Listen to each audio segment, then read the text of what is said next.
Welcome to the Slavic Bestiary.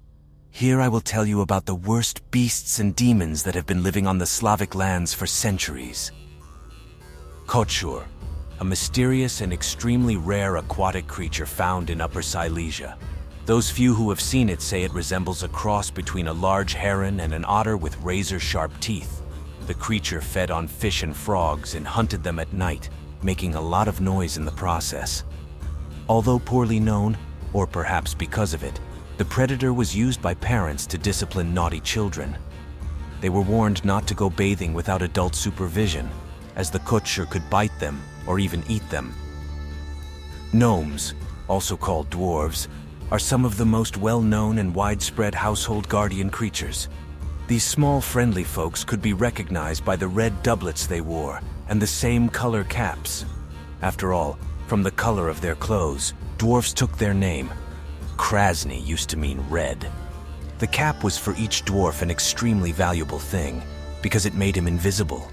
If a person managed to tear it off a gnome's head, the gnome was ready to buy back his headgear. Dwarves lived underground, where they had their own villages and towns. They would get into people's cottages and through cracks in the floor, mouse holes and gaps in the walls. They came at night, when all the household members were already asleep.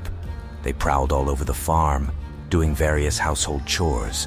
They cleaned, mended, swept the yard, and most eagerly took care of the horses. In return, good people would leave them in the nooks and crannies of the cottage some food and drink. Lichyj is a horned creature covered with thick fur, with long claws, cow's tail, used to be found in clearings and swamps. He spent most of the day in its lair, which was usually located in the hollow trunk of an old tree. From there, the Lichyj would crawl out to frighten people and sometimes lightly batter them. Such a spanking! Although the creature led to spasms of laughter, for the victims sometimes ended in death.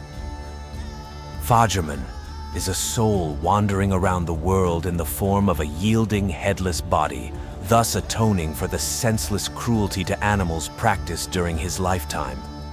Our ancestors did not hold dogs or cats in particular reverence, but they considered the killing of any of these animals a particularly reprehensible act.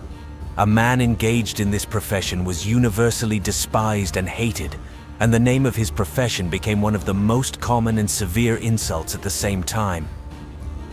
Mrucek is a harmless domestic creature who is particularly fond of the warmest and coziest place in the country cottage behind the stove. He was able to lounge there for days and frightened the youngest household members with his loud purrs.